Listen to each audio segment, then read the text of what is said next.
พิธีเปิดขบวนการคำนับหับต้นกองประชุมเวียงงานสื่อมวลชนทั่วประเทศครั้งที่ 1ภายใต้หัวข้อเพิ่มทวีบทบาทการนำพาของพรรคพัฒนาเวียงงานสื่อมวลชนให้หันเปลี่ยนสู่คุณภาพใหม่อย่างแข็งแรงจัดขึ้นในวันที่ 12 กรกฎาคม ปี 2026 อยู่นครหลวงเวียงจันทน์โดยมีท่านคำพันธ์เผยยวงศ์หัวหน้าคณะโฆษณาหุ้มศูนย์กลางพรรคท่านธงลีศรีสุริตเลขาคณะบริหารงานศูนย์กลางสาวนุ่มประชาชนปฏิบัติลาวเข้าร่วมโอกาสนี้ท่านคำพันธ์เผยยวงศ์กล่าวว่าการเปิดขบวนการครั้งนี้บ่เพียงแต่คำนับหับต้นกองประชุมเวียงงานสื่อมวลชนทั่วประเทศครั้งที่ 1เท่านั้นแต่ยังเป็นโอกาสอันสง่าราศีในการร่วมกันเฉลิมฉลอง76 ปีแห่งการเติมใหญ่ขยายตัวของสื่อมวลชนลาวอีกด้วยตลอดระยะ76 ปีผ่านมาสื่อมวลชนลาวได้เฮ็ดหน้าที่เป็นกระบอกเสียงอันแหลมคมของภาครัฐและประชาชนเป็นขั้วโตอันสำคัญในการนำเอาแนวทางนโยบายของพรรคระเบียบกฎหมายของรัฐลงสู่หากฐานประชาชนพร้อมทั้งสะท้อนความมุ่งมา่ปรารถนาของประชาชนขึ้นสู่การนำขั้นสูงสื่อมวลชนได้ประกอบส่วนอย่างตั้งหน้าเข้าในภารกิจปกปักรักษาและสร้างสรรค์พัฒนาประเทศชาติตลอดมาท่านทองลีศรีสุริตก็ได้กล่าวว่า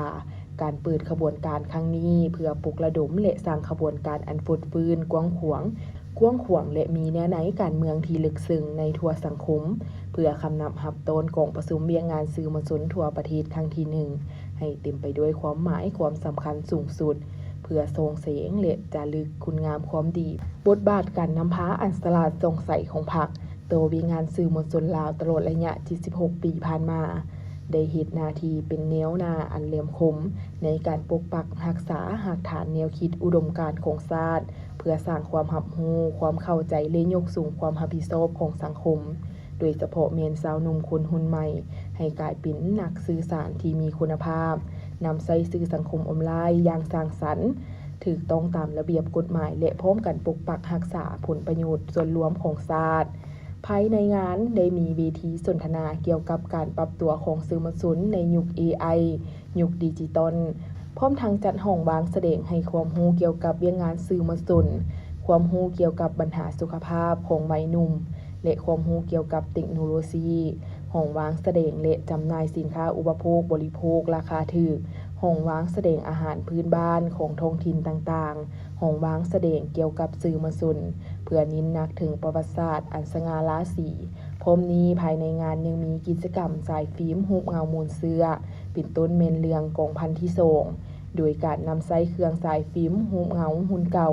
ที่หาเบิ่งได้ยากในปัจจุบัน